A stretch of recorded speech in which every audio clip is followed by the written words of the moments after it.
F2 Fan 5000 here with Abu Dhabi F2 driver ratings.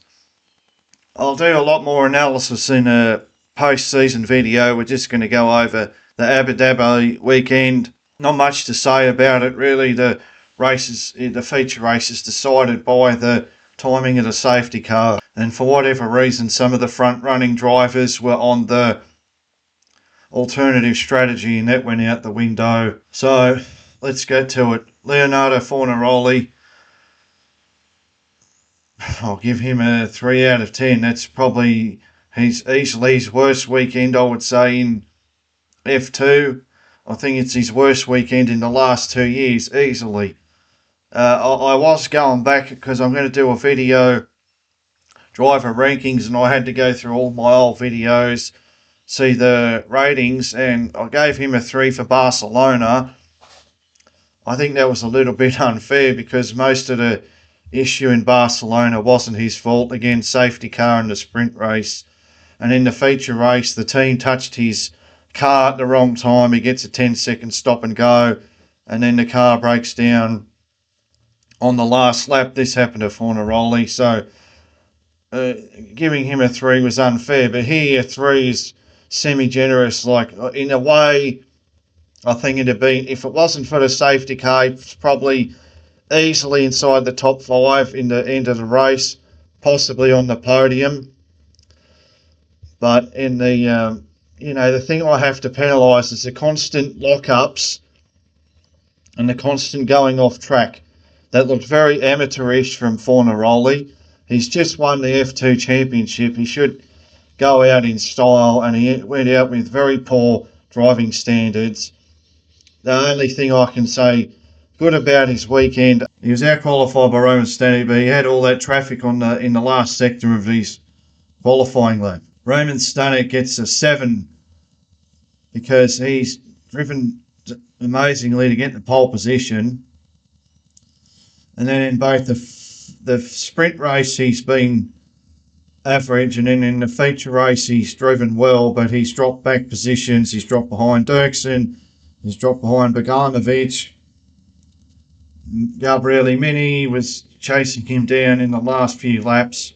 But a very good weekend, an excellent send-off for Roman Stanek, and he did get to stand on the podium in the feature race. Arvid Lindblad, he gets a 10 from me. Fabulous weekend. The qualifying was not so good, but the sprint race was flawless. In the feature race, he's even better. His overtake on Fornaroli and the way he pulled away from Crawford after that was sensational work from Lindblad. I think he would have won the feature race had it not been for the safety car. Nikola Solov gets a 7.5. Second race weekend in F2. The late season call-up, doing a good job. On the podium in the sprint race. Yeah, very good weekend from Solov. Out-qualified Lindblad. Didn't quite have the pace in the feature race. Was probably on the wrong strategy as well. Oliver Goethe gets a 7. Absolutely made mincemeat of Richard Verschoor in qualifying, and he's finished 5th in both races. I think the best weekend in F2 from Oliver Goethe. Absolutely outstanding from where he usually is. Richard Verschoor gets a 1 out of 10. Highly experienced driver, beaten by his less experienced, struggling teammate. Hopeless from Verschoor. Unimpressive. Sorry. Luke Browning gets a 0. Highly experienced driver. Hopeless in qualifying, running around the back all weekend. Absolutely uninspiring. Much like Qatar. But I think this was even worse. Just had no pace whatsoever. Nothing. Dino Bogdanovic gets an 8 out of 10. I don't even remember where he qualified, but in both races he's finished 4th.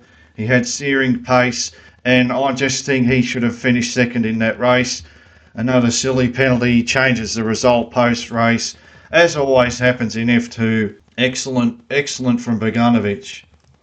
Gabriele Mini gets a 7. Got a feature race podium and because of Boganovic's penalty, but qualifying was dreadful outside the top 10 yet again. Out-qualified by his teammate But in the feature race, he came alive, and in spite of having he said, "I have a thorn in my finger." That sounds pretty painful.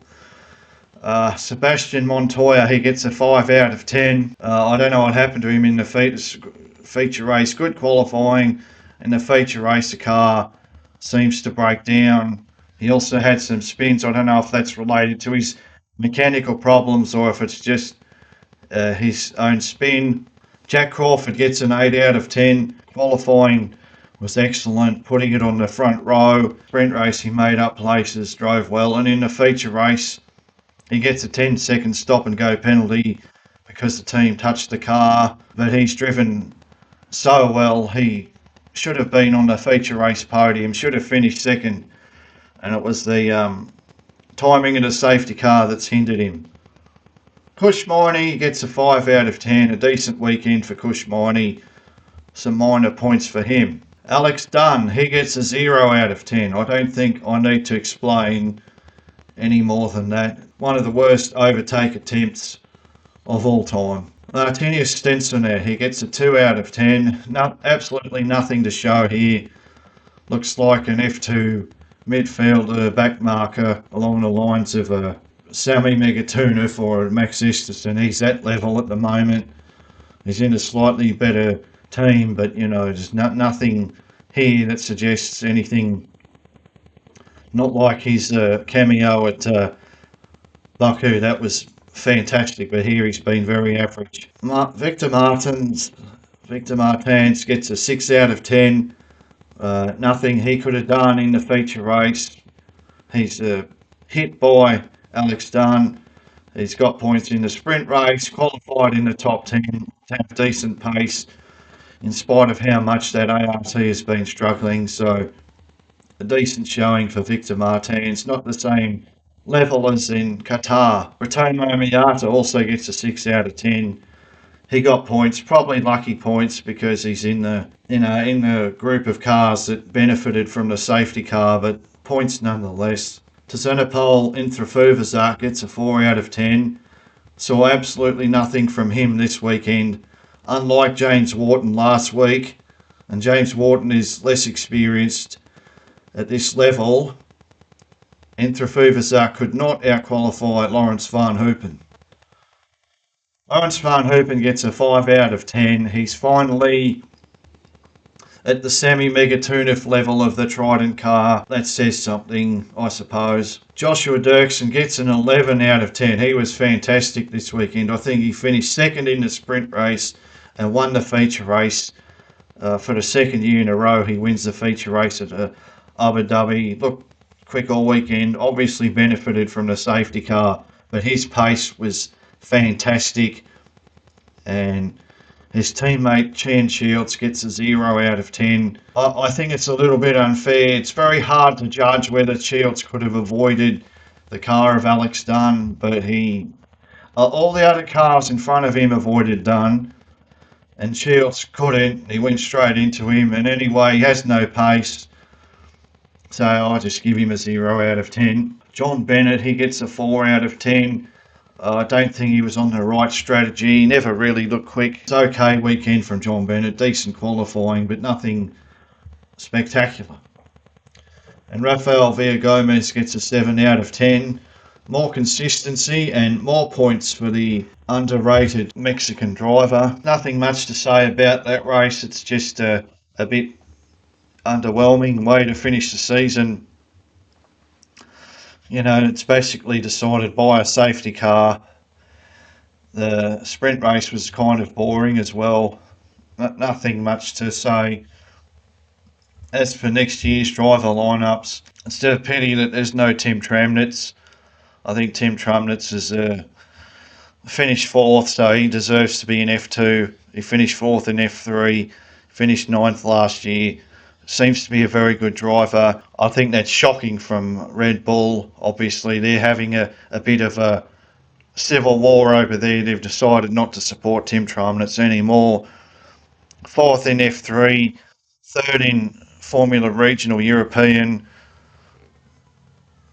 I don't see why you can't give him a shot in F2, but and of course he probably believed he was going to F2, and by the time they decide to drop him, it's already too late to pick up seats somewhere else. I think it's good though that we see Gabriel Mini get a second chance. MP is a good team in this new ground effects era. Let's see what he can do alongside Goethe. Campos, I don't have much to say. I'm hoping that Solov does well. I think he showed a lot of promise in F3 this year, and he's looked strong in the last two races of this season in F2. Boganovic in the dams can be impressive, I suppose. Let's see what happens there. Uh, John Bennett stays on the grid. I think that's a good thing. I think Nicholas Varone or Varone, I don't know how to pronounce the name exactly just yet, but he definitely looks very promising. I would say probably going to exceed expectations. Uh, Alex Dunn should be also be in the shot for the title with his, he's a very quick driver. Roden can produce a good car. They're usually excellent around Bahrain. But let's see how he goes next year. And I suppose the big question mark is Colton Herter at the high-tech team. So we'll see how that goes.